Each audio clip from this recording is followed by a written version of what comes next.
The Switch 2 has been out for over a year, and so far people think it's pretty cool.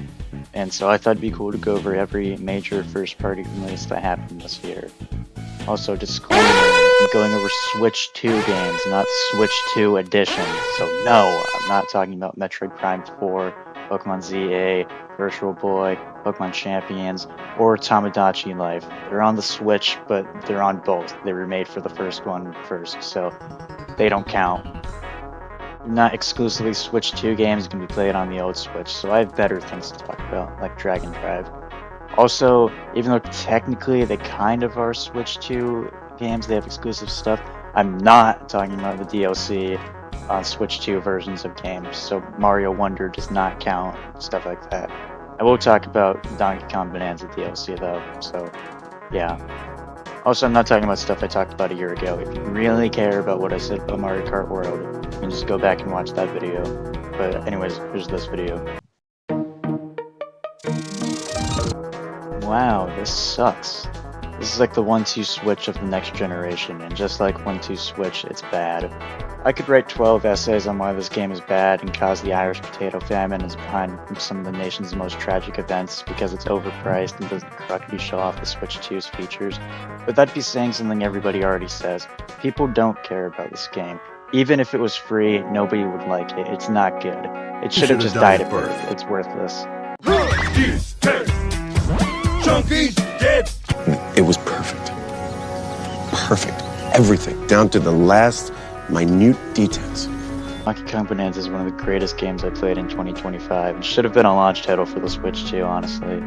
Everything feels right when playing. It's so easy to see why you can compare it to Mario Odyssey, but it just feels distinct enough to be its own thing. I'm going to say something really controversial, but this game is better than Mario Odyssey. Obviously, some might find the movement and the moons better in Mario Odyssey, but I love just breaking things as DK, and Donkey Kong Bonanza has one of the best things I never thought would be amazing in a Mario game: the story. It's not like a farewell to arms or anything, but it's actually investing and interesting in a way that I never found Mario Odyssey's to be. Honestly, it feels way more cinematic than any Mario game since maybe Mario Galaxy.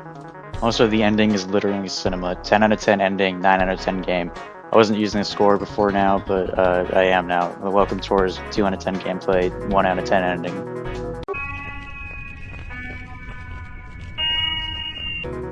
I think it's pretty cool to see the reception of games online, because then I can just copy and paste it into my script, but for Age of Imprisonment, there's genuinely nothing.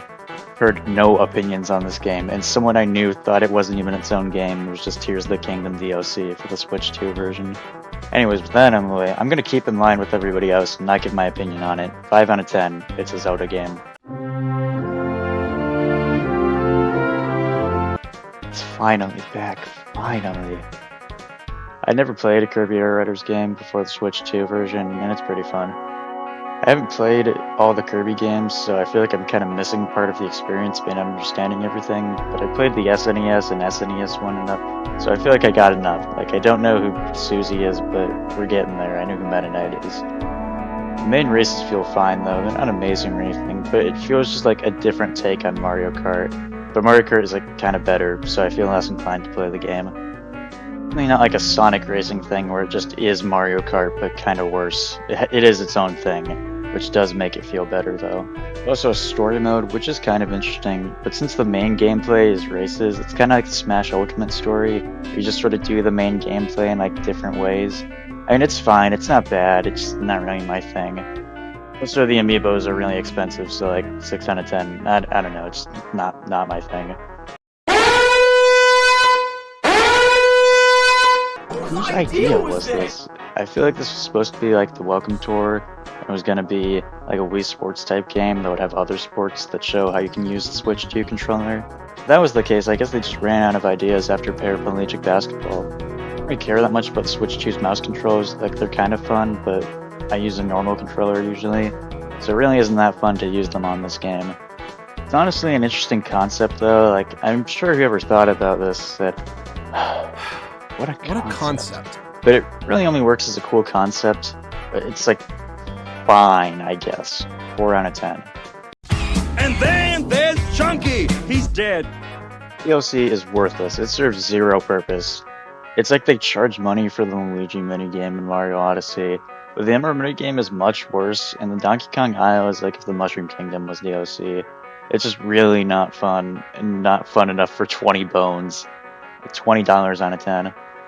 But that was a Switch 2 lineup for 2025, and honestly, if you like the games, it's pretty good. For me though, Mario Kart and Donkey Kong basically carried it. But New Year probably brought some better games, right? Yeah. Save me, Mario. Please let me in the It's Mario Tennis. It's definitely not as bad as the game that shall not be named, and I've never played Mario Tennis Aces on the original Switch, but it's a pretty good game, and those power rackets are kind of unfair though. It has Mario, it has Nabbit, it has Baby Wario, so the gang's all here, but it's also a Mario Tennis game. Like, it didn't reinvent the wheel, there's nothing crazy going on here. I feel like if you're playing this game with friends, you're not going to have a bad time, but it really won't be the most exciting gameplay of your life. Or maybe it will, I don't know you. It has a story mode, but I don't think anybody actually really cares about that.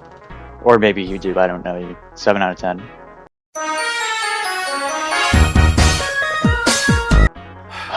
What a concept. What a concept. What if Animal Crossing was Pokemon? Honestly, it's a really cool idea. It's just a nice game all around. It's kind of like Mystery Dungeon in the way the Pokemon talk and stuff. There's like the goat Farfetch'd. Just a fun show game. See, Pokemon was cooking on the Switch too. With ZA being really good and Champions also being great. There's just another great game in the lineup for Switch 2 games. 8 out of 10. I have a confession. I haven't played much of this game. It's too late to fully come up with an accurate, just opinion on it, but from what I've played, it's pretty good. Like, it's a Yoshi game. I don't really know how it could be that bad.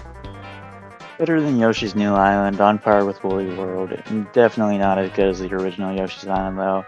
It is fun though, and I want to play more of it, so 7 out of 10? Well, those are all the first party games Nintendo made on the Switch 2. Overall, they're pretty cool, but not amazing or anything. The highlights are definitely Donkey Kong and Pokopia and Mario World. So hopefully the future is good with the next game coming out pretty soon, Star Fox on Switch 2. When Star Fox 64 is already there. It's a remake, and you can play Star Fox on NES. And there's not that much new with it.